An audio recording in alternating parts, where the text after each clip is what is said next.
विद्यार्थी मित्रांनो आणि मैत्रिणींनो, सर्वांना नमस्कार. मी विवेक जॉन्सन, जिल्हाधिकारी बीड.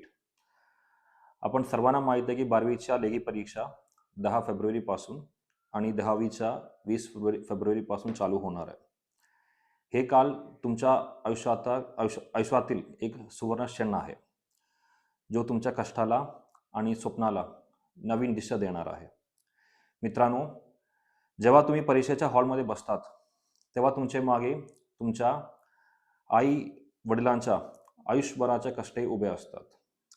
तुमच्या हातात असलेल्या पेनमध्ये त्याच्या गामाची ताकद असते. लक्षात ठेवा, शॉर्टकटने मिळवलेलं यश हे तात्पुरते असतात, पण कष्टाने मिळवलेला आत्मविश्वास आयुष्यभराचे शिदोरी असते. प्रामाणिकपणे घेतलेला 50% मार्क हे फसवणूक करून मिळवलेला 90%पेक्षा कितीतरी पटीने मौल्यवान असते. परीक्षा केंद्रावर वेळेपूर्वी पोहोचा आणि सर्व नियमांचे पालन करा. तुम्ही या देशाचा भविष्य आहे आणि आधारस्तंभ आहे. तुम्ही तुमच्या बुद्धिमत्ता ही तुमच्या खरी शक्ती आहे. कोणताही प्रलोभनात न पडता, कुठलाही चुकीचा मार्क न घेता तुम्ही चांगली पद्धतीने हे परीक्षा घेतला पाहिजे. हे सर्व बघण्यासाठी आमचे प्रशासन कॉपीमुक्त अभियान हे अंमलबजावणी करत आहे.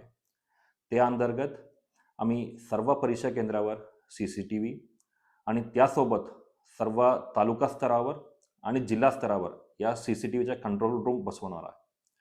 आमच्या सर्व संवेदनशील सेंटरमध्ये आमच्या विशेष लक्ष असणार आहे. त्यासोबत सर्व परीक्षा केंद्रावर आमचा महसूल अधिकारी असेल, ग्रामविकासचा अधिकारी असेल आणि पोलीस अधिकारी यांच्या जॉईंट पथकाचा आपण भरारी पथक सुद्धा नेमणूक केलेला आहे. त्यासोबत मी सर्व विद्यार्थ्यांना सांगू इच्छितो की कुठलाही चुकीचा वापर तुम्ही परीक्षा संदर्भात करू नये आणि चांगल्या पद्धतीने परीक्षा द्या. सर्व विद्यार्थ्यांना परत एकदा मनापासून शुभेच्छा.